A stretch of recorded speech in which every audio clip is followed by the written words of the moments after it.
ব্যক্তি থেকে পরিবার, সমাজ থেকে রাষ্ট্র, দেশ থেকে বিশ্ব সবকিছুর চালিকায় রাজনীতি। তাই রাজনীতি 10 দিক নিয়ে রাজকাহন নিবেদন করছে জি25 ইস্পাত। সাথে আছি আমি তাসনুভা তন্নিশ।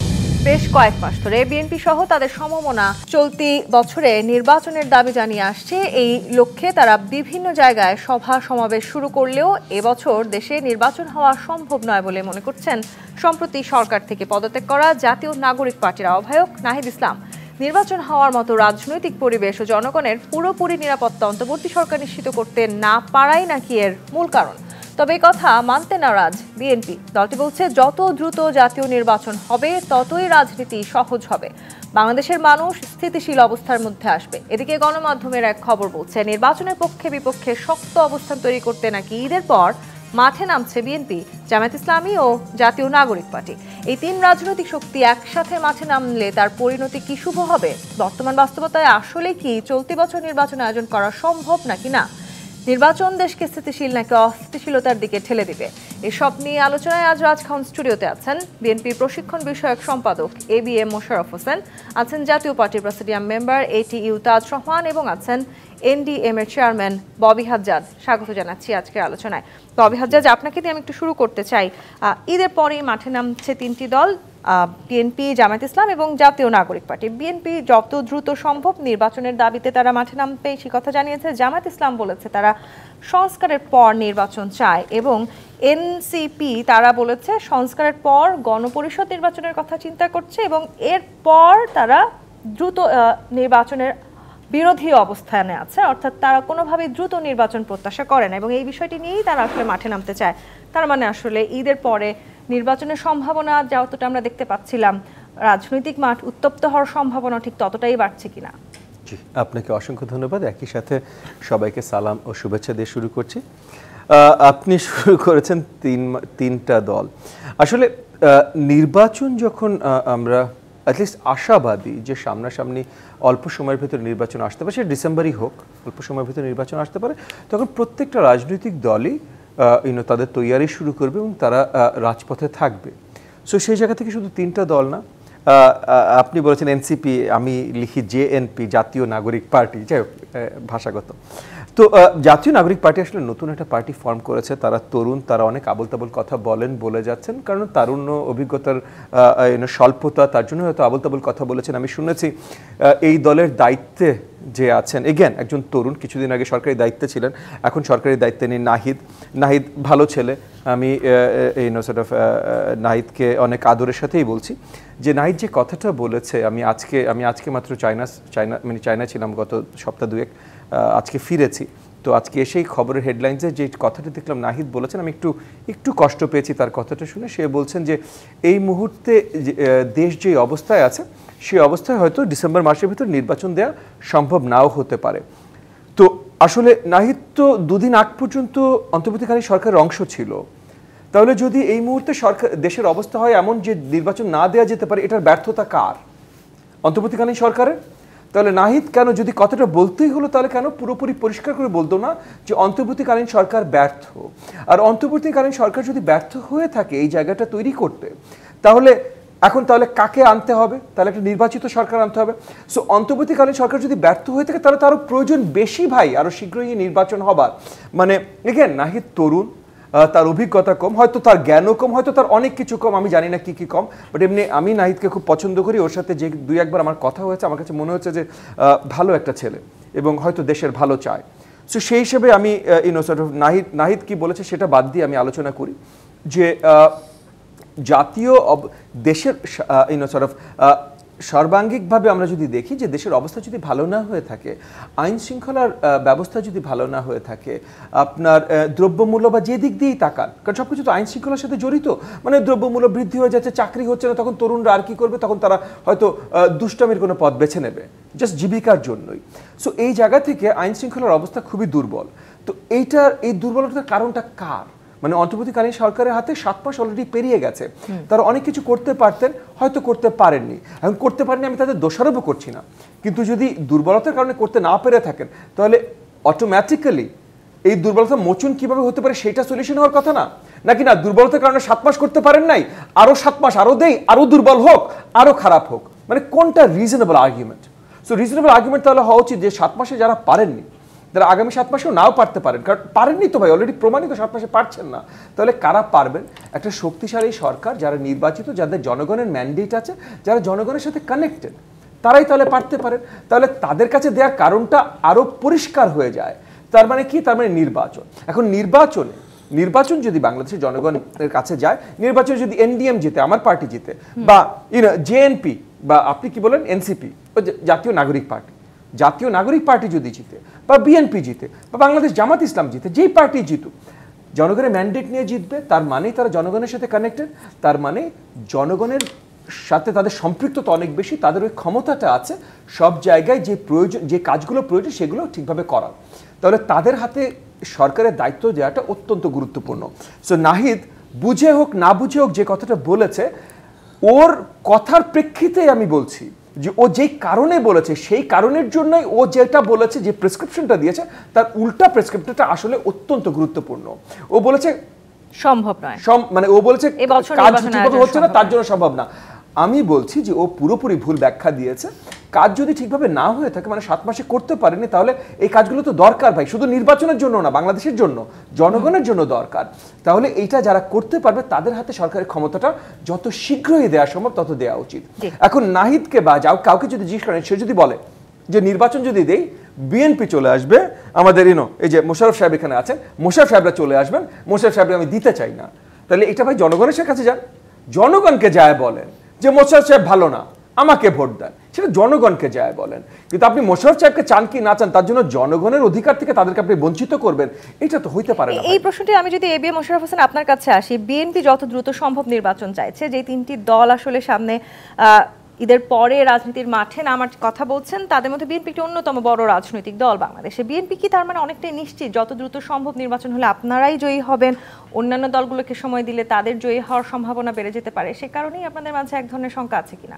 না, সে ধরনের শঙ্কা আমাদের মধ্যে নাই। আমরা মনে করি যে বাংলাদেশ যে বর্তমানে যে সংকটগুলি আছে, এই সংকটগুলি উত্তরের জন্য একটা নির্বাচিত সরকার দরকার, সোজা কথা। এখানে অন্য কোনো মানে আপনার কোনো কৌশলেরও কোনো প্রয়োজন নাই, কোনো ষড়যন্ত্র আমরা দেখতে চাই না। আমরা মনে করি এই যে কথাটি ববি হাজরা সাহেব বলেছে, যে একটা গভর্নমেন্ট, ইন্টেরিয়াম গভর্নমেন্ট, যেই গভর্নমেন্টই বলেন, আজকে দীর্ঘ 7 মাস ক্ষমতায় আছে, তারা ব্যর্থ।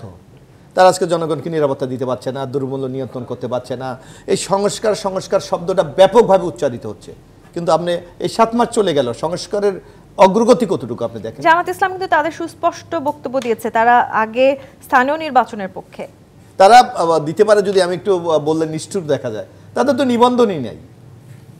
তো সুতরাং তারা নিবন্ধন পেয়ে নির্বাচনে অংশগ্রহণ করবে। তো সুতরাং তারা নিবন্ধনের জন্য তাদের যদি আজীবন অনন্তকাল অপেক্ষা করে কি নির্বাচন হবে? না, বরং তাদের উচিত নিবন্ধন পাওয়ার জন্য যে প্রক্রিয়াগুলি অবলম্বন করা দরকার, সেগুলি করে নিবন্ধন নিয়ে জনগণের ম্যান্ডেটের দিকে এগিয়ে যাওয়া। এখন আমরা যে কথাটা বলছি, আমরা কেন নির্বাচনটা চাচ্ছি? আমরা নির্বাচন চাচ্ছি, আপনি দেখেন এই সরকারই স্বীকার করছে যে আইন শৃঙ্খলার পরিস্থিতি উন্নতি করতে পারছে না, দ্রব্যমূল্য ঊর্ধ্বগতির চরম, বাংলাদেশে কর্মসংস্থান নেই বললেই চলে, আজকে নানা সংকট প্রতিনিয়ত হচ্ছে। আজকে মাননীয় প্রধান উপদেষ্টার বক্তব্য আপনি দেখেন, উনি বলেছে পলায়ন পর একটি রাজনৈতিক দল বাংলাদেশে আনস্টেবল করার জন্য সর্বোচ্চ চেষ্টা করছে। তাহলে আপনি নিজে বুঝতে পারছেন যে একটা ষড়যন্ত্র চতুর্দিকে হচ্ছে। তো এই ষড়যন্ত্র মোকাবেলা করার সবচেয়ে সর্বোত্তম পন্থা কি? যে জনগণের ম্যান্ডেটটা নেওয়া। সেই ম্যান্ডেটটা তো একটা নির্বাচনের মাধ্যমে সম্ভব। তারপর এখানে আরেকটা কি আপনি দেখেন, এই কথাবার্তার মধ্যে আমরা দেখি যে একটা দোদুল্যমানতা রয়েছে। একদিকে মাননীয় প্রধান উপদেষ্টা বলছে যেই বিষয়ে আপনার ঐক্যমত হবে তারপরে নির্বাচন, বাকিগুলি নির্বাচিত সরকার এসে করবে। আবার বলছে ডিসেম্বরে নির্বাচন সম্ভব না। এই নানা ধরনের কথা না বলে জনগণের পালসটা বোঝা উচিত, জনগণ কি চাচ্ছে। আপনি মাঠে যান, মানুষ এই মুহূর্তে চাচ্ছে যে একটা নির্বাচিত সরকার এসে এই সংকটগুলি আজকে মোকাবেলা করুক। যে নির্বাচিত সরকার ছাড়া কোনোভাবেই এই সংকট মোকাবেলা করা সম্ভব নয়। সবচেয়ে বড় সংকট, আপনি গ্রামগঞ্জে যান, এই যে চুরি ডাকাতি, এই ছিনতাই রাহাজানি বাড়ছে, কেন? মানুষের তো কর্মসংস্থান নেই, আপনার কোনো ডেভেলপমেন্ট হয় না, স্থবির হয়ে গেছে দেশে। আজকে সরকার কর্মসংস্থানের ব্যবস্থা করতে পারছে না, ব্যাংকগুলিতে তারল্য সংকট। আমাদের ডেভেলপমেন্ট পার্টনার যারা আছে তারা ইতিমধ্যে বলে দিয়েছে নির্বাচিত সরকার ছাড়া তারা কোনো উন্নয়নে অংশগ্রহণ করবে না। তো সুতরাং এই সংকটগুলি সমাধানের জন্য আপনার নির্বাচিত সরকার দরকার। আর আপনি বলছেন রোজার পর আন্দোলন তো বাংলাদেশে মানুষ কোনো সংঘর্ষ এ ধরনের না না এগুলো আমি মনে করি না। সেটা যে যার কর্মসূচি নিয়ে, যার যার আইডিওলজি নিয়ে, যার যার বক্তব্য নিয়ে জনগণের কাছে যাবে, জনগণ যাকে গ্রহণ করবে সেই জনগণের মন জয় করে আগামী দিন রাষ্ট্রীয় ক্ষমতা যাবে। এইটাই তো স্বাভাবিক, এইটাই তো গণতন্ত্রের সবচেয়ে বড় সৌন্দর্য। খুব শীঘ্রই সময়ের মধ্যে কি আমরা আসলে এই বিষয়টি নিয়ে সমঝোতায় পৌঁছানোর কোনো সম্ভাবনা দেখতে পাচ্ছি? নির্বাচন অবশ্যই আমি মনে করি যে কথাটি সরকার বারবার বলছে। আপনি দেখেন ইতিমধ্যে সংস্কার কমিশনগুলি একটি তাদের প্রস্তাব উপস্থাপনা করেছে, অধিকাংশ রাজনৈতিক দলগুলি তাদের প্রস্তাবনা দিয়েছে।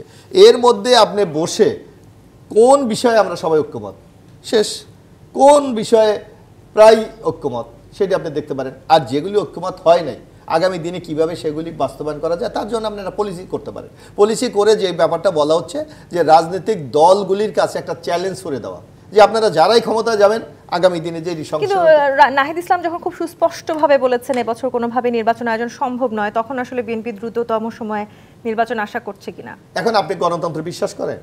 নাহিদ ইসলামকে আমরা প্রশ্ন করব, উনি কি গণতন্ত্রে বিশ্বাস করে? গণতন্ত্রে যদি বিশ্বাস করে, বাংলাদেশে এখন নিবন্ধনকৃত প্রায় 39টি রাজনৈতিক দল আছে, এর মধ্যে কয়টি দল নির্বাচন চায় না? আপনি দেখেন। আপনি যদি একদিকে গণতন্ত্র চাইবেন, অন্যদিকে আপনি স্বৈরতন্ত্র চাপিয়ে দিতে চাবেন, এটা তো আপনার গণতন্ত্র হতে পারে না। নাহিদ ইসলামের অনুধাবন করা উচিত যে বাংলাদেশের এই নিবন্ধনকৃত রাজনৈতিক দলগুলি কি চাচ্ছে, সেই মতামতের প্রতি শ্রদ্ধা দিয়ে দ্রুত তারা যদি রাজনৈতিক দলটাকে জনগণের সামনে নিয়ে যেতে চায় তাহলে উচিত নির্বাচন। আরেকটি জিনিস আপনি লক্ষ্য করবেন যে তারা এখনো কিন্তু জনরায় পায়নি, এখনো নিবন্ধনও তাদের এখন হয়নি। এই প্রক্রিয়াগুলি তাদের সম্পূর্ণ করতে হবে। বরং আমরা তাদেরকে পরামর্শ দিতে চাই, তারা দেখবেন সেকেন্ড রিপাবলিক নিয়ে একটা বিতর্ক তুলছে, তারা গণপরিষদ নিয়ে বিতর্ক তুলছে। আমার মনে হয় এই যে জাতীয় নাগরিক কমিটি, যেটা তাদের একটা চ্যালেঞ্জ গ্রহণ করা উচিত, জাতিকে বলা উচিত, ভোটারদের বলা উচিত যে আপনারা আমাদেরকে নির্বাচিত করুন, আমরা নতুন সংবিধান রচনা করব। আমাদেরকে নির্বাচন করা, আমরা সেকেন্ড রিপাবলিক বাংলাদেশে প্রতিষ্ঠা করব। আমাদেরকে নির্বাচিত করেন, আমরা গণপরিষদ করব। জনগণ যদি তাদেরকে রায় দেয় তাহলে তারা এগুলি বাস্তবায়ন করবে। জনগণের সাথে আসলে কানেক্টিভিটি বাড়ানোর যে বিষয়টি, সেটিতে আপনি গুরুত্ব দেওয়ার চেষ্টা করছেন। এটিও তাজ রহমান, আজকে ডক্টর মোহাম্মদ ইউনূস নিজেও বলেছেন সংস্কার দীর্ঘ হলে নির্বাচন দিতে আরো কয়েক মাস দেরি হতে পারে। অর্থাৎ আমরা ডিসেম্বরে যে নির্বাচন নিয়ে অনেক বেশি প্রত্যাশা করছিলাম, সেই নির্বাচন খানিকটা পিছিয়ে যাওয়ার এখন সম্ভাবনা তৈরি হয়েছে। নাহিদ ইসলামের বক্তব্যেও আসলে আজকে আমরা অনেকটাই সেরকম সুর শুনতে পাচ্ছি। আবার নতুন যে রাজনৈতিক দলটি আসছে তারা আসলে জনগণের সাথে কানেক্টেড হতে পারবেন কিনা যদি ডিসেম্বর নাগাদ নির্বাচন হয়, সেটি নিয়েও তো একটি বড় প্রশ্ন আছে। সবকিছু মিলে কি মনে করছেন আসলে কোনো না কোনো ভাবে কোনো রাজনৈতিক দলকে সহায়তা করার প্রচেষ্টা? ধন্যবাদ আপনাকে এবং আমার দুই সহ-আলোচক ববি ভাই, মুশারফ ভাই, দর্শক শ্রোতাকে সালামের শুভেচ্ছা। দেখেন, ডক্টর ইউনূস সাহেব সিমিলটেনিয়াসলি কন্টিনিউ ইন্টারভিউ দিয়ে যাচ্ছেন ওয়ার্ল্ডের মিডিয়াগুলোতে। আজকে আসার আগে রয়টারের সাথে ইন্টারভিউ নাহিদ ইসলাম, এনসিপি, এটা বারবার আমার ববি ভাই কনফিউশন হচ্ছিলেন, এনসিপি নাম দিছে আবার জাতীয় নাগরিক কমিটি, আবার ন্যাশনাল সিটিজেন পার্টি। বক্তব্যের সাথে কিন্তু মিল আছে, মিলটা আমি আপনাকে এখানে ধরে দিতে পারি। ডক্টর ইউনূস বলছেন যদি সবাই সংস্কারের মিনিমাম একটা সংস্কারে চায় তাহলে আমরা তাড়াতাড়ি নির্বাচন দিব, আর যদি এটা প্রলং প্রসেস হয় তাহলে আরও বেশি হবে। নাহিদ বলেছেন যদি সেকেন্ড রিপাবলিকে ন্যাশনাল কনসেনসাস না হয় তাহলে নির্বাচন দেরি হবে। রিপাবলিকের কথা কারা বলছে? কোন দল বলছে রিপাবলিক? ওনারা ছাড়া আর কে বলছে? বৃহত্তর স্টেক হোল্ডার বিএনপি কি বলছে যে সেকেন্ড রিপাবলিকের প্রয়োজন? ডক্টর ইউনূসের সাহেবের বক্তব্য এবং নাহিদের বক্তব্য, এনসিপির এত ফান্ড, এনসিপি নিজের নিবন্ধন নাই, নিবন্ধন নিবে, সময় নিবে। জামাত বলছে আগে নির্বাচনের, স্থানীয় নির্বাচনের জন্য। নাহিদ বলছে দেশের যে অবস্থা, আইন নির্বাচন চেয়ে তারা কর্মসূচি পালন করবেন ঈদের পর। নাহিদ বলেছেন যে দেশের আইন শৃঙ্খলা পরিস্থিতি ঠিক নাই। আমি ববি ভাইয়ের সাথে কণ্ঠস্বর তাল মিলিয়ে বলি যে দায় কে নিতে হবে? তুমি তো আসছো কতদিন, 15 দিন হয় নাই সরকার থেকে আসছো, তখনও তো বলেছি আমরা টকশোতে এসে যে দেশের আইন শৃঙ্খলা অবস্থা এত খারাপ। আজকে জাতীয় একটা পত্রিকা, মানে লিডিং একটা পত্রিকা নিউজ করেছে, ফার্স্ট লিড, আমি যেহেতু জার্নালিজমে আমার ববি ভাই জানে, সংস্কৃত ফার্স্ট লিডিং করেছে যে দেশের আরেক আতঙ্কের নাম মব জাস্টিস। ধরেই আপনাকে 10 জন মিলে পিটাচ্ছে, বিদেশি ইরানিয়ান 2টা লোককে পিটাইয়া তার নাতিরি খুঁজেই পাওয়া যাচ্ছে না। গুলশানে একটা বাসায় গিয়ে হঠাৎ করে অ্যাটাক করে বলল ছাত্র জনতা নামে, ওরা একজন বিসিকে গলায় জুতার মালা ঝুলিয়ে দেওয়া, জোর করে কানে ধরে উঠানো বসানো। এটা তো আমি আফ্রিকাতে দেখার, আমার নিজের সচক্ষে দেখার অভিজ্ঞতা আছে। আফ্রিকাতে এগুলো হয়, আমাদের দেশ কি আফ্রিকা হয়ে গেছে? আপনারা গণ অভ্যুত্থান যেটা করেছেন সেটা বাংলাদেশের মানুষ সমর্থন দিয়েছে, এখন যা হচ্ছে সেটা তো সমর্থন দিব না। আমরা বলছি আপনারা আইন শৃঙ্খলা ঠিক করেন। আপনি বলছেন আইন শৃঙ্খলা ঠিক নাই, এখন জাতীয় সংসদ নির্বাচন হবে না। স্থানীয়টা নির্বাচন তো এই সাবকন্টিনেন্টের সবচেয়ে বাজে অবস্থা হয়। স্থানীয় নির্বাচনে সবচেয়ে বেশি হানাহানি ইন্ডিয়া, পাকিস্তান, বাংলাদেশে এই স্থানীয় নির্বাচনে হয়। আপনারা আগে স্থানীয় নির্বাচন চাচ্ছেন, এটা কিভাবে কন্ট্রোল করবেন? কে কন্ট্রোল করবে? আপনার তো আইন শৃঙ্খলা নাই, তাহলে আপনি কন্ট্রোল করবেন কিভাবে? এখন রাজপথে রাজনৈতিক দলগুলো তাদের গণতান্ত্রিক আন্দোলনের জন্য তো নামতেই পারে। এখন বাংলাদেশের একটা দল যা বলবে, যিনি রাষ্ট্র ক্ষমতায় বসে আছেন উনি সেই সুরে সুর মিলাবেন, বাকি রাজনৈতিক দলগুলো বসে ললিপপ খাবে, এটা চিন্তাধারা করা মুশকিল। এটা ঠিকও না। এদেশের রাজনৈতিক দলের সবাই সবার দাবি নিয়ে দাঁড়াবে। এনসিপি কি বললো, ইউনূস সাহেব সেটা বললেন। ওই 5 আগস্টের যে আন্দোলন আর এখন এনসিপির যেটা, সেটা কিন্তু আলাদা। কালকে দেখা গেছে প্রাইভেট বিশ্ববিদ্যালয় দূরত্বও কিন্তু বাড়ছে, বিভাজনও বাড়ছে। কালকে দেখেন নাই আপনি প্রাইভেট বিশ্ববিদ্যালয় ভার্সাস পাবলিক ইউনিভার্সিটির? আপনি আগে ডাক দিচ্ছেন, যখন চলে আসছে এখন কিন্তু সেটা হবে না। আপনি 95% আপনার নেতৃত্ব নিয়ে নিচ্ছেন আপনারা, বাকি যারা আপনারা যখন আন্দোলনে নেগোসিয়েশন করে ফেলেন সরকারের সাথে, তখন এই প্রাইভেট ইউনিভার্সিটির স্টুডেন্টরা কিন্তু রাজপথে ছিল। আজকে তাদেরকে আপনি অ্যাবান্ডন করে নিজেরা সব নেতৃত্ব নিয়ে নিচ্ছেন, তাদের মনে একটা খুব দূরত্ব তৈরি হচ্ছে। রাজনৈতিক দলের মধ্যে আপনাদের ব্যাপারে একটা আলাদা ধারণা তৈরি হচ্ছে যে রাষ্ট্র ক্ষমতায় টাকার জন্য, যাওয়ার জন্য এখন যা করার সব করছেন। সাথে ডক্টর ইউনূস সাহেবের বক্তব্য তাতেই মনে হচ্ছে এনসিপিকে রাষ্ট্র ক্ষমতায় আনার জন্য যে ফর্মুলা প্রয়োজন, সময়ের প্রয়োজন, তাই উনি নিতে চাচ্ছে। কিন্তু সেটা অন্য অন্য রাজনৈতিক দল কতক্ষণ দিবে? জাতীয় স্বার্থে যদি সব রাজনৈতিক দল এক হয়ে যায়, এনসি বলে না যাই বলেন না, তো জোর করে থাকা এটা মুশকিল হবে, তো সম্ভব। কিন্তু যে কথা আপনি বলছিলেন, মব জাস্টিসের মতন ঘটনা আমরা এখনো দেখছি। ঢাকা বিশ্ববিদ্যালয়ের মতো এলাকায় আসলে যে ধরনের ঘটনা হচ্ছে সেটি নিশ্চয়ই অনাকাঙ্ক্ষিত। সেক্ষেত্রে আসলে আইন শৃঙ্খলা বা আইন শাসনের যে পরিস্থিতি, যে কথা নাহিদ ইসলামও বলেছেন, সেটিকেও আসলে অস্বীকার করার যেমন সুযোগ নেই, তেমনি তিনি আরেকটি শব্দ বলেছেন, রাজনৈতিক ব্যবস্থা বিবেচনায় তিনি মনে করেন এবছর জাতীয় নির্বাচন আয়োজন সম্ভব হবে না। তার মানে আসলে কেমন রাজনৈতিক ব্যবস্থা আমাদের প্রয়োজন? আসবো আপনাদের কাছে। আমার একটি বিরতির সময় হচ্ছে। জি25 প্রাথমিক রাজকাহনে বিরতি নিয়ে ফিরছি, সাথেই থাকুন। আর একবার আমন্ত্রণ জি25 প্রাথমিক রাজকাহনে ববি হাজ্জাজ। নাহিদ ইসলাম আজকে রয়টার্সকে যে কথা বলেছেন, বর্তমানে আইন শাসনের যে পরিস্থিতি, সেই পরিস্থিতি কোনোভাবেই আসলে তিনি এই বছরের নাগাদ নির্বাচন দেখার কোনো সম্ভাবনা খুঁজে পাচ্ছেন না। সেটাও কি অনেকটা আমরা মিথ্যা বলার সুযোগ আছে কিনা আমাদের সামনে, যেহেতু আমরা আসলে এখনো মব জাস্টিসের মতো ঘটনা দেখছি, ঢাকা বিশ্ববিদ্যালয়ের মতন এলাকায় এই ধরনের ঘটনা দেখতে হচ্ছে এখনো? জি, আসলে সত্যি কথা, এটা এগেন নাহিদ আসলে ইররেলেভেন্ট। আপনারা মিডিয়া যত রেলেভেন্ট করবেন তত রেলেভেন্ট হবে। বাট নাহিদের যে কথাটা, একটু আমি এর আগের আলোচনায় এটা বলছিলাম যে সে যে প্রথমে যে ফ্যাক্টগুলো বলেছে এটা সত্যি যে কন্ট্রোলের নেই, কিন্তু এই ফ্যাক্টের ভিত্তিতে সে যেই আপনার এক্সট্রাপোলেট করে যে আপনার যে র্যাশনাল আর্গুমেন্টটা সে দাঁড়া করতে চেষ্টা করেছে যে এই কারণে নির্বাচন দেওয়া যাবে না, এটা পুরোপুরি ভুল একটা আর্গুমেন্ট। এই কারণেই নির্বাচন আরও তাড়াতাড়ি দরকার, কারণ এই সরকার কন্ট্রোল করতে পারছে না। এখন আসেন যে ঘটনাটা আপনি যেহেতু ঢাকা বিশ্ববিদ্যালয়ের কথা তুললেনই, ঢাকা বিশ্ববিদ্যালয়ে কী ঘটনা ঘটেছে? ঢাকা বিশ্ববিদ্যালয়ে একজন কর্মচারী একজন নারীকে আক্রমণ করেছে। আক্রমণটা ভার্বাল হতে পারে, ভার্বালি আক্রমণ করেছে, কিন্তু করেছে। এবং ঢাকা বিশ্ববিদ্যালয় এর আগ পর্যন্ত পরিচিত ছিল যেখানে অ্যাটলিস্ট সব ধরনের অধিকার থেকে বঞ্চিত না হতে পারে, at least as far as be concerned gender based rights আর ওয়াটার, এগুলো থেকে ঢাকা বিশ্ববিদ্যালয় একটা এলাকা যেখানে বাংলাদেশের মাটিতে আপনি মোটামুটি নিশ্চিত থাকতে পারতেন যে অধিকারগুলো আপনার কোনোভাবেই লুণ্ঠিত হবে না। সেই জায়গায় যখন, এবং এগেন যখন এই যে এই অর্ণব না কি ছেলেটা, যে এই ওর হয়তো মাথায় ছিট আছে, ও তো পাগল, 18 কোটি মানুষের দেশে অনেক পাগলের রোগীও থাকতে পারে, সে হয়তো করেছে এবং তার রিয়াকশনটাও সরকারের পক্ষ থেকে ভালোই হয়েছে যে তাকে আইনের আওতায় নিয়ে আসা হয়েছে এবং তারপর এটা বেইলেবল অফেন্স, তাকে বেইলও দেওয়া হয়েছে, ফাইন। দুঃখজনক যে ঘটনাটা ঘটেছিল যে বেল দেবার পরে তাকে মুকুট পরিয়ে সেলিব্রেট করা হয়েছে। এইটাতে বাংলাদেশে আইনের শাসনের প্রতি যতটা অবজ্ঞা করা হয়েছে, যতটা অবমাননা করা হয়েছে, ধর্ম হিসাবে মহান ধর্ম ইসলাম ধর্মকেও ততটাই অবজ্ঞা এবং অবমাননা করা হয়েছে। এবং এই জায়গাটায় আইনের রক্ষণের দায়িত্ব যাদের ছিল তাদের প্রতি একটা দায়িত্ব ছিল যে এই যেই মবটা এসে এই ছেলেটাকে বা এই পাগল ছেলেটাকে বা এই মস্তিষ্কে প্রবলেম আলা ছেলেটাকে জেল থেকে বের করবার জন্য আন্দোলন শুরু করলো থানার সামনে, তাদের নেতৃত্ব কে দিচ্ছিল? এটা অত্যন্ত গুরুত্বপূর্ণ, কারণ নেতৃত্ব কে দিচ্ছিল এটা বের করা কিন্তু খুব মুশকিল না। 2টা সিসিটিভি ক্যামেরা ফুটেজ নিয়ে বের হয়ে যাবে নেতৃত্ব কে দিচ্ছিল, এবং নেতৃত্ব কে দিচ্ছিল তার লিঙ্কগুলো কোথায়, সে কোত্থেকে এসেছে।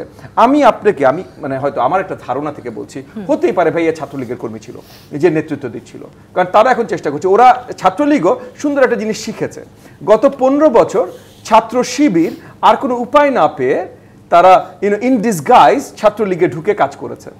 ছাত্রলীগ এখান থেকে এখন নতুন শিক্ষা নিয়েছে, এখন ওরা তৌহিদি জনতা একটা ডিসগাইজ পরে ওরা বাংলাদেশে সব ধরনের কেয়স সৃষ্টি করার চেষ্টা করবে। সো এই যে মবটা থানার সামনে এই যে আন্দোলনটা শুরু করলো, এই মবের নেতৃত্ব কে দিচ্ছিল এটা বের করেন।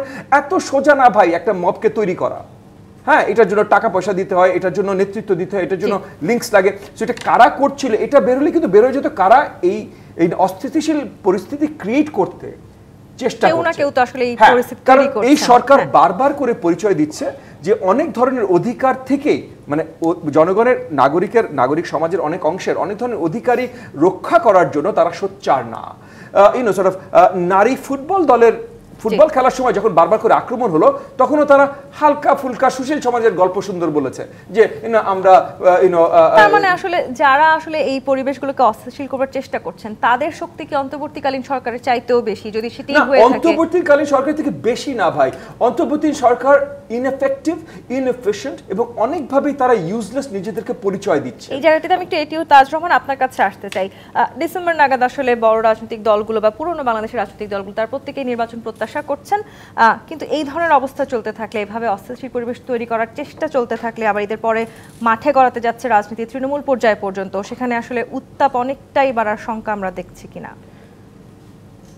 আওয়ামী লীগ চলে যাওয়ার পর একমাত্র বাংলাদেশের এই মব কালচারে, মব জাস্টিসের অ্যাটাক কিন্তু জাতীয় পার্টি প্রথম হয়েছিল। আমরা আপনার এই টক শোতে বসে প্রতিবাদ বিভিন্ন টেলিভিশনে গিয়ে বলছি যে এরা যা করছে এটা দেশের স্থিতিশীলতার জন্য মোটেও ঠিক না।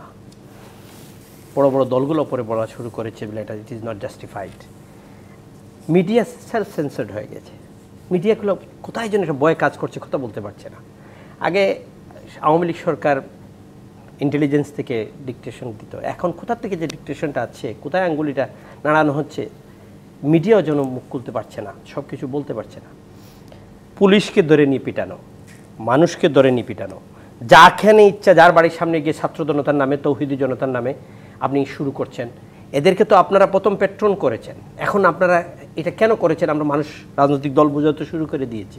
দেশ অস্থিতিশীল, এখন নির্বাচন হবে না, প্রলং করে নেবেন দেশ স্থিতিশীল করার জন্য। তাহলে আমি আসার আগে জুলকারনাইন স্যারের একটা কোট আনকোট ওনার একটা স্ট্যাটাস দেখে আসলাম। উনি বলেছিল তাইলে কি মানুষ ধরে নিবে দেশের মানুষ? নাহিদের ইন্টারভিউ পরে রয়টারে যে এই মব এই আনরেস্টটা আপনারা করেছিলেন, আবার সেকেন্ড রিপাবলিক যদি সবাই মেনে নেয় তাহলে তাড়াতাড়ি একটা নির্বাচনের দিকে যাওয়া যায়।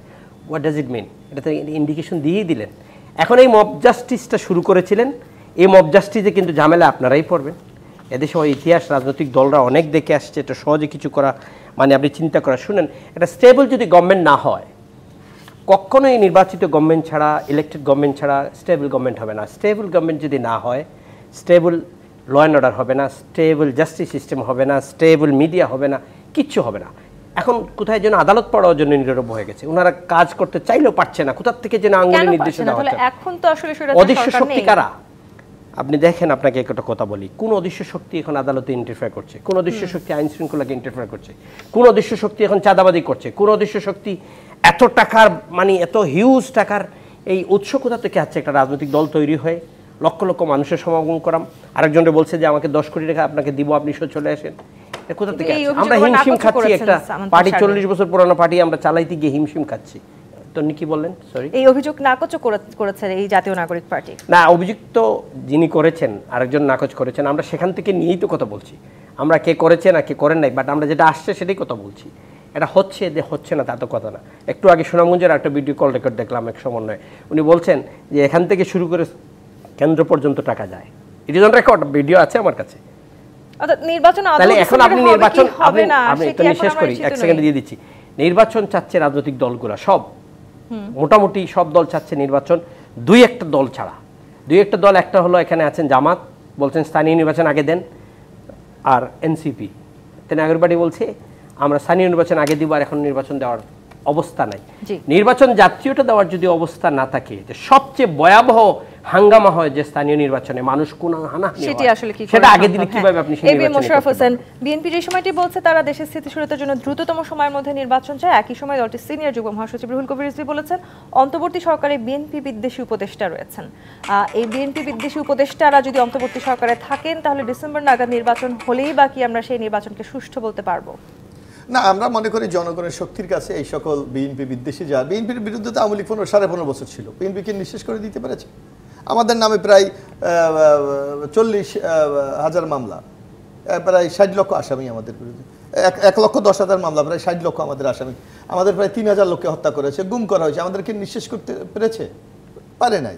সুতরাং যারা মনে করে যে বিএনপি বিদ্বেষী, আমার মনে হয় তারা বোকার স্বর্গে বসবাস করে।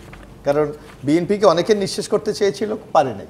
সুতরাং আমরা মনে করি এই ধরনের বিরোধিতা করে বা করে বিএনপির অগ্রযাত্রাকে রোগ, কারণ বিএনপি জনগণের শক্তিতে বিশ্বাস করে। সুতরাং আজকে এই যে আপনি যে কথাটি বললেন যে যদি আমরা জনগণের কাছে পৌঁছতে পারি, কারণ জাতীয় নির্বাচন যদি অবাধ, সুস্থ, নিরপেক্ষ হয় আগামী দিনে, তাহলে রাজনৈতিক দলগুলি কি ম্যানিফেস্টো নিয়ে তার কাছে যাবে, কি কর্মসূচি নিয়ে যাবে? জনগণ যদি সেটাকে সমর্থন করে, কোনো ষড়যন্ত্র করে তার অগ্রযাত্রাকে রোধ করার ক্ষমতা এই মুহূর্তে আপাতত নাই। কারণ আওয়ামী লীগের মতো ফ্যাসিস্টের ক্ষমতা নাই। এই সরকার হয়তো নানা কর্নারে, তাদের কিছু সব কর্নার আছে, যেমন একটা নতুন রাজনৈতিক দলের সৃষ্টি, তারা এই অপবাদ থেকে মুক্ত হওয়ার কোনো সুযোগ তাদের নাই। কিন্তু আবার এই নতুন রাজনৈতিক দল তারা কিন্তু নতুন রাজনৈতিক ব্যবস্থা বিবেচনায় নির্বাচন প্রত্যাশা করছেন না। এখন ব্যবস্থার আপনার এটার ক্রাইটেরিয়াটা কি? আপনি কোন শক্তি বলে আপনি বলবেন নতুন ক্রাইটেরিয়া? ওনার কি এই যে নতুন যে দলটা করেছে, আদর্শ দলটা কি এখনো গঠনতন্ত্র করতে পারেনি? দলটার দর্শনটা কি এখনো দিতে পারে নাই? আগামী দিনে কি কর্মসূচি তারা করবে সেটা নাই। সুতরাং আপনি এখন তারা কিছু চটুল কথাবার্তা বলছে।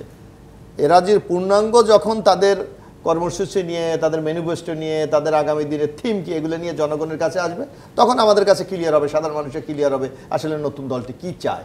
এখন আমরা যা কিছু ওনারা বলছে এগুলি কিন্তু একটা চটুল কথাবার্তা বলছে, এর কোনো ভিত্তি আছে বলে আমরা কিন্তু মনে করি। জি, আবার বিগত সময়গুলোতে কিন্তু আমরা এমনটিও দেখেছি, তৃণমূল পর্যায়ে আসলে যখন ভিন্ন মতাদর্শের রাজনৈতিক দলগুলো নির্বাচনী প্রচারণায় মাঠে নামেন, সেই সময়টাতে তারা নানানভাবে সংঘাত সহিংসতায় লিপ্ত হন। সামনে নির্বাচনকে ঘিরে সেই সংঘাত সহিংসতা, যে তিনটি রাজনৈতিক দলের একেবারেই ভিন্ন মতাদর্শ, ভিন্ন সময় তারা নির্বাচন চাইছেন, সেরকম সম্ভাবনা আসলে বাড়ছে কিনা, এই প্রশ্নের উত্তর নেব জিপিএ ইস্পাত নিবেদিত রাজকাহন থেকে। আরও একটি বিরতি নিয়ে ফিরছি, সাথী থাকুন। জিপিএ ইস্পাত নিবেদিত রাজকাহন দেখছেন ববি হাজ্জাজ। আমরা বিগত সময়গুলোতে দেখেছি তৃণমূল পর্যায়ে যখন আসলে নির্বাচনী প্রচারণার জন্য দলগুলো মাঠে নামে, সেই সময়টাতে ভিন্ন মতাদর্শের যে রাজনৈতিক দলগুলো থাকে তাদের নেতাকর্মীরা প্রায়শই সংঘাত সহিংসতায় লিপ্ত হন। যেহেতু এবারে খুবই স্পষ্ট দেখা যাচ্ছে তিনটি দলের মাঝে ভীষণ রকমের মত পার্থক্য রয়েছে, সামনে পরিস্থিতি আরো কঠিন হতে পারে কিনা? তিনটি দল কে? বিএনপি, জামাত ইসলাম এবং জাতীয় নাগরিক পার্টি। জাতীয় নাগরিক পার্টি মাত্র ফরমেশন হয়েছে। যখন জাতীয় নাগরিক পার্টির যেহেতু সরকারি পৃষ্ঠপোষকতা আছে, তার জন্য তারা মিডিয়া কভারেজ অনেক পাচ্ছে। এই যে তারা যেদিন, আমি দেশে ছিলাম না, বাট যেদিন তারা অফিশিয়াল ডিক্লারেশন দিল, সেই দিনও দেশব্যাপী থেকে, এবং এটা নিয়ে অনেক আলোচনা মিডিয়াতেও এসছে বলে আমি বলছি, যে দেশব্যাপী জেলায় জেলায় ডিসিদেরকে দায়িত্ব দিয়ে বাসে বাসে লোকজন নিয়ে এসে সংসদ ভবন ভরাট করা, এই কাজগুলোর, এই কর্মকাণ্ডগুলোর মাধ্যমে তারা একটা পরিচয় দিয়ে দেয় যে তাদের জনসম্পৃক্ততার কতটা স্বল্পতা আছে। সেই জায়গা থেকে এগেন আমি চাই জাতীয় নাগরিক পার্টি সামনে ভালো করুক, আমি চাই তরুণরা বড় অবদান রাখুক, কিন্তু তারা প্রথম থেকে যদি ভুল পথে পা বাড়ানো শুরু করে, এটা মুশকিল না? গত 20 বছর, অ্যাটলিস্ট 20 বছরের ঊর্ধ্বে হবে, 20-25 বছর বা 30 বছর আপনার সংসদ ভবনের সম্মুখীন, মানে ওই যে মানিক মিয়া অ্যাভিনিউতে কোনো রাজনৈতিক কর্মকাণ্ড হয়নি। তারা এই রাজনৈতিক কর্মকাণ্ডটা করলেন, যে যেখানে কোনো বাধা নাই, কিন্তু এখানেও পরিষ্কার হয়ে যায় যে তারা সরকারের সাথে কত সম্পৃক্ত। প্রত্যেকটা জেলা লেভেলের ডিসিদেরকে স্পেসিফিক সরকারি অর্ডার দিয়ে বাসে বাসে জনগণ নিয়ে আসা, এটাও পরিষ্কার করে তারা জনগণের সাথে কতটা সম্পৃক্ত। মানে যারা আমরা যখন ডাকি তখন শত শত হাজার হাজার আসে, বিএনপি যখন ডাকে তখন হয়তো লাখ লাখ আসে, জামাত যখন ডাকে তখন হয়তো এর মাঝামাঝি কোনো একটা সংখ্যা আসে। তো এগুলো পরিচয় করিয়ে দেয় কোন পার্টি কত সম্পৃক্ততা। আজকে যদি ডিসিদের কমেন্ট করে আমি হয়তো এই জাতীয় নাগরিক পার্টি যা এনেছে হয়তো তার থেকে বেশি আনতে পারবো, বিএনপি হয়তো তার থেকে আরও অনেক বেশি আনতে পারবে, বাট পয়েন্ট হলো সরকারি সম্পৃক্ততা নিয়ে আপনি আসলে জনগণের সাথে আপনি কতখানি সম্পৃক্ত এটা প্রমাণ করা যায় না। সো জাতীয় নাগরিক পার্টিকে আসলে বারবার আলোচনায় মিডিয়ার আনা বা ওই যে সরকারি সম্পৃক্ততায় আনা, তাছাড়া বড় আনার কোনো কারণ আমি দেখি না। এই যে গতকাল বোধ হয় আমি নর্থ সাউথ বিশ্ববিদ্যালয়ে আমি শিক্ষক গত 16 বছর ধরে, গতকাল একটা ঘটনা ঘটেছে নর্থ সাউথ বিশ্ববিদ্যালয়ে। আই থিঙ্ক জাতীয় নাগরিক পার্টির একজন ঢাকার সমন্বয়ক বা ঢাকার দায়িত্বশীল এবং জনগণের কাছে অতি পরিচিত, আমার কাছে অতি পরিচিত সার্জিস, তরুণ এবং অত্যন্ত ব্রাইট ইয়াং ম্যান। সে আমার অনেক আমি অনেক আশাবাদী সার্জিস ভবিষ্যতে অনেক বড় অবদান রাখবেন অনেক জায়গায় অনেক কিছুতে, এবং গত জুলাই আন্দোলনে অনেক অবদান রেখেছেন। কিন্তু নর্থ সাউথ বিশ্ববিদ্যালয়ে যে ওনারা কোনো না কোনো কারণে কোনো একটা ঘটনা হয়তো প্রতারিত হয়েছেন বা কিছু একটা একটা ঘটনা ঘটেছে যেটা হয়তো সর্ট অফ অপ্রত্যাশিত ছিল, নট ভেরি নাইস। তো এই ঘটনাগুলো ঘটেছে কেন, এবং এই ঘটনার ভিডিও যতগুলো আমি দেখেছি এবং ছাত্রদের সাথে যখন কথা বলেছি, এগেন আমি দুই সাইডে আমার ছাত্র ছিল, মানে সার্জিসের সাথে যারা দাঁড়িয়েছিল এর ভিতরে আমার ছাত্র ছিল, তাদেরকে যারা সর্ট অফ প্রতারিত করেছে বা উল্টো দিকে যারা ছিল সেখানে আমার ছাত্র ছিল। তাদের কাছ থেকে শুনে আমি যা বুঝতে পারলাম যে একটা ক্ষোভ নর্থ সাউথ বিশ্ববিদ্যালয় বা প্রাইভেট ইউনিভার্সিটি বিশ্ববিদ্যালয়ের ছাত্রদের ভিতরে শক্তভাবে একটা ক্ষোভ আছে যে এই জাতীয় নাগরিক পার্টি যখন ফরমেশন হলো তখন ঢাকা বিশ্ববিদ্যালয়ের এই সার্কিটের বাইরে কাউকে নেওয়া হয়নি, যেখানে সবচেয়ে বড় দাগে হয়তো আপনার ত্যাগ স্বীকার প্রাইভেট বিশ্ববিদ্যালয়ের ছেলেপেলেরাই করেছিল, তাদেরকে নেওয়া হয়নি। এবং একই সাথে এই জাতীয় নাগরিক পার্টি একদিকে বড়ভাবে বলে যাচ্ছে যে বিশ্ববিদ্যালয় ক্যাম্পাসে রাজনীতি ঢুকানো যাবে না, অন্য সব রাজনৈতিক দলকে বন্ধ করে, কিন্তু নিজেরা ওখানে চলে যাচ্ছে। মানে সার্জিসের ওখানে থাকাটাই একটা পরিচয় যে নিজেরা ওখানে চলে যাচ্ছে। দলগুলোর মাঝেই আসলে এখন নানানভাবে বিভক্তি সৃষ্টি হচ্ছে। এটিও তাজ রহমান, এই যে দলগুলোর মাঝে বিভক্তি সৃষ্টি হচ্ছে শুধু আসলে নতুন রাজনৈতিক দল না, আমরা অনেক সময় দেখেছি পুরনো রাজনৈতিক দলগুলোর মাঝেও তৃণমূল পর্যায়ে গিয়ে নানান রকম বিভক্তি সৃষ্টি হয়। সামনে নির্বাচনে তার মানে এই তৃণমূল পর্যায়ের বিভক্তি কতখানি প্রভাব ফেলছে? দেখেন, তা তো হবেই। পুরনো রাজনৈতিক দলগুলো হিমশিম খাচ্ছে একটা সংগঠনের ডিসিপ্লিন রক্ষা করতে গিয়ে, কত কঠিন সময় পার করতে হয়। নতুন দল তৈরি করে ওভারনাইট আপনি রাজনৈতিক নেতা হয়ে যাবেন, রাজনৈতিক দল হয়ে যাবে, এটা হয় না। আপনার MA থাকতে পারে, BA ডিগ্রি মানে মাস্টার্স থাকতে পারে, আপনার PhD থাকতে পারে, that is academic certificate. Academic certificate আর politician is a two different thing. আপনাকে পলিটিশিয়ান হতে হলে ধারাবাহিক সময় দিতে হবে, রাজনীতিবিদ বনতে হবে, তারপরে গিয়ে আপনি কিন্তু একটা জায়গায় আসবেন দেশ পরিচালনা করার জন্য। এই জিনিসটা এখনও ওনাদের তৈরি হয় নাই। আমরা মনে করি এই জুলাই অভ্যুত্থানের যে নেতৃত্বের ছাত্ররা ছিল এরা কিন্তু ব্রাইট ফিউচার ছিল, কিন্তু তারা এত ইনভলভমেন্ট হয়ে গেছে রাজনৈতিক দলের সাথে হিচিং, জনগণের সাথে হিচিং। এই হিচিংকে এক জায়গায় কিন্তু এইগুলার মামলা বাণিজ্য, প্রথম আমরাই প্রতিবাদ করেছি জাতীয়বাদী, যে মামলা বাণিজ্য দেশে শুরু হয়েছে, মব জাস্টিস কালচার আমরা প্রথমেই প্রতিবাদ করেছিলাম। এখন সব দলগুলো করছে যে এইগুলো হয় না, এটা উচিত না, এগুলো করা ঠিক না। তৌহিদ জনতা, ছাত্র জনতার নামে বাসা বাড়ি অ্যাটাক করে ভাঙ্গা, আমরা প্রতিবাদ করেছি, এখন সবাই আমরা মিলে করছি। এই জিনিসটা ধারাবাহিকতা চললে দেশটা একটা অস্থিতিশীলতা অলরেডি চলছে, আরও খারাপের দিকে যাবে। এরা কারা হঠাৎ করে রাস্তায় নেমে যায়, পুলিশ মানে না, আর্মি মানে না, এগুলো যদি চলতে থাকে আপনি মনে রাখবেন ইলেকশন তো কি দেশের অবস্থা আগামী দিনে মানুষ চিন্তা করা শুরু করে দেবে। মানুষ বলবে এটা কি, আমরা কি এই জন্য শেখ হাসিনাকে বাগাইছি, আমরা কি এই জন্য শেখ হাসিনাকে এদেশে আন্দোলন করেছি? এই রাস্তাটা তৈরি যেন না হয়, এটাই বারবার আমরা রাজনৈতিক দলগুলো বলছি যে এমন কোনো জিনিস তৈরি করবেন না মানুষ অল্টারনেটিভ চিন্তা করা শুরু করে দেয় ভালোটা দেওয়ার জন্য। রাজনৈতিক ঐক্য ছাড়া কিন্তু কোনো কিছু হবে না। সেই ঐক্যটা ধরতে হলে কিন্তু আপনাকে মাথায় রাখতে হবে, আপনি ঐক্য করতে হলে আপনার যার সাথে ঐক্য করবেন তারটা শুনতে হবে। কিন্তু সেই শোনার জায়গাটিতে আসলে আমরা কোথায় দাঁড়িয়ে আছি সেটাও একটি বড় প্রশ্ন। এবিএম মোশাররফ হোসেন, নির্বাচন ইস্যুতে যখন বিএনপি বলছে সরকার তাদেরকে খুব একটা সহায়তা করছে না, আবার একই সময় অভিযোগও আছে নতুন রাজনৈতিক দলকেই শুধু অন্তর্বর্তীকালীন সরকার সহায়তা করছে, তার মানে যে ঐক্যের কথা আসলে আমরা প্রত্যাশা করছি সেই ঐক্য থেকেও আমরা দূরে সরে যাচ্ছি কি? না, ঐক্য তো রাজনীতি, ঐক্য তো একটা জায়গায় আছে। আমি ঐক্য যে বাংলাদেশে নাই সেটা না, ঐক্য একটা জায়গা আছে যে আমরা গণতন্ত্রের যাত্রা শুরু করতে চাই সবাই। সেটা আপনাকে বিএনপি বলেন, জামাত বলেন, এখানে জাতীয় পার্টি বলেন, এখানে আলববি হাজার সাহেবের পার্টি বলেন, আমরাও একটা জায়গায় কিন্তু সবাই একমত, এই ব্যাপারে আপনার কোনো সন্দেহ নেই। সেটা হলো আমরা একটা গণতন্ত্র যাত্রা শুরু করতে চাই। এখন এই যাত্রাটা আমরা কত দ্রুত আমরা করতে পারবো সেটা হলো এখন প্রশ্ন, যে আমরা কি এই যাত্রাটা শুরু করে দেশটাকে একটা স্থিতিশীল অবস্থায় নিয়ে যাব, না একটা অনিশ্চয়তা, এই অনিশ্চয়তাকে আমরা আগামী দিনে অব্যাহত রাখবো, এই প্রশ্নটা কিন্তু এখন সবচেয়ে বড়। আর আপনি যেটা বলছেন যে আগামী নির্বাচনের মাঠে গিয়ে সহিংসতা অথবা দলগুলোর মধ্যে হানাহানি, এইটার কোনো সম্ভাবনা আমি আছে বলে মনে করি না।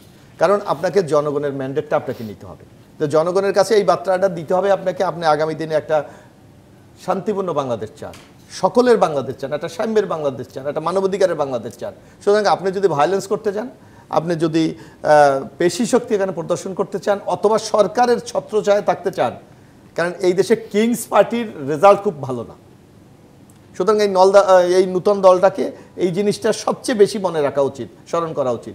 যদি তারা একটা ব্যান্ডিং হয়ে যায় যে এটা সরকারের ছত্রছায়া আছে, তাহলে কিন্তু তাদের ভবিষ্যৎ কোথায় গিয়ে দাঁড়াবে এটা নিয়ে কিন্তু তাদের নতুন। আবার অনেকে তো এই আশঙ্কাও করছেন আসলে বাংলাদেশের মানুষ একেবারেই নতুন কিছু চায়, -2 ফর্মুলার আবির্ভাব ঘটবে কিনা সেই আশঙ্কাও অনেকে করেছেন। এটা ঘটার আমি কোনো পরিস্থিতি এই মুহূর্তে বাংলাদেশে আছে বলে আমি মনে করি না। কারণ বাংলাদেশের মানুষ, আপনি আজকে এই যে শেখ হাসিনা পালিয়ে গেছে, আপনি মনে করেন মানুষ কিন্তু দেখছে সিনারিওটা দেখছে কি হচ্ছে। কিন্তু যদি প্রয়োজনে আবার কিন্তু মানুষ মাঠে নামে, যেমন আমরা কিন্তু বিএনপির পক্ষ থেকে আবার বলাই শুরু করেছি আমরা যে আরেকটা হয়তো আমাদের যুদ্ধ করতে হতে পারে। সেটি সম্ভাবনা আসলে কতখানি? এর পরে যেই তিনটি রাজনৈতিক দল মাঠে মানুষ একটা নামছে, স্থিতিশীল বাংলাদেশ দেখতে চায়, একটা স্বনির্ভর বাংলাদেশ দেখতে চায়, একটা অর্থনৈতিক স্বাবলম্বী বাংলাদেশ দেখতে চায়। কেউ বাংলাদেশকে ডমিনেট করুক এটা বাংলাদেশের মানুষ কিন্তু চায়, এটা বারবার প্রমাণিত। ঈদের পরে আপনারা যে আন্দোলন নিয়ে রাস্তায় নামবেন, আমরা আমাদের আন্দোলনের একটাই, আমরা আগামী দিনে দ্রুত জনগণের অধিকার ফিরিয়ে দিতে চাই। আমরা মনে করি বিগত 15.5 বছর আওয়ামী লীগ মানুষের ভোটের অধিকার থেকে বঞ্চিত করেছে। সেই ভোটের অধিকারের মাধ্যমে তারা নিজেদের মালিকানা প্রতিষ্ঠা করতে চায়, সেই মালিকানা আমরা প্রতিষ্ঠায় আমরা তাদেরকে সহযোগিতা করতে চাই, এর বাইরে কোনো কিছুই না। অর্থাৎ সামনে আসলে ঈদের পরে আপনারা যে ধরনের আন্দোলন নিয়ে মাঠে নামছেন, নির্বাচন ঘিরে আপনাদের পূর্ণ প্রস্তুতি আছে? আমরা জনগণকে সম্পৃক্ত করেই আগামী দিনে আমরা এগিয়ে যেতে চাই। সুতরাং যেই আন্দোলনের জনগণের সম্পৃক্ততা থাকবে, সেই আন্দোলন ভায়োলেন্স বলে, সেই আন্দোলন কেউ প্রতিহত করবে, এই সাহস কোনোদিন হয় না কখন। জি, অর্থাৎ গণতান্ত্রিক ধারায় আসলে আমরা ফিরে যেতে চাই এবং আমরা আসলে একটি নির্বাচন দেখতে চাই যে নির্বাচনে সবাই অংশগ্রহণ করবে। এবিএম মোশাররফ হোসেন, এটিউ তাজ রহমান, ববি হাজ্জাজ, অসংখ্য ধন্যবাদ আজকে রাজকাহন আমাদেরকে সময় দেওয়ার জন্য। আমি লাস্টে বলতে চাই যে সবার অত্যন্ত গুরুত্বপূর্ণ যে এই যে তৌহিদি জনতার নামে যেই মব জাস্টিস বা যেই স্পেশালি জেন্ডার রাইটসের উপরে যে আক্রমণগুলো শুরু হয়েছে, প্রত্যেকটি সংগঠন, প্রত্যেকটি রাজনৈতিক দল, প্রত্যেকটি জায়গা থেকে এটার বিরুদ্ধে শক্ত স্ট্যান্স নেওয়াটা অত্যন্ত গুরুত্বপূর্ণ। ডাজন্ট ম্যাটার আপনি রাজনীতি মানে আপনি কখন নির্বাচন যান বা কী চান, এই জায়গাটা আপাতত যখন দেশের একটা বিশাল জনগোষ্ঠীর বেসিক অধিকারের উপর হস্তক্ষেপ হচ্ছে, এখানে যদি আপনি না দাঁড়ান আপনার রাজনীতি করার কোনো অধিকার নেই। অন্তত কিছু ক্ষেত্রে আমরা আবার ঐক্যবদ্ধ হতে চাই। ধন্যবাদ আপনাদেরকে। আজকের মতো বিদায় নিচ্ছে জি25 প্রাথমিক রাজকাহন থেকে। ফিরবো আগামী রবিবার রাত 10টায় নতুন রাজকাহন নিয়ে। ডিবিসির সঙ্গেই থাকুন।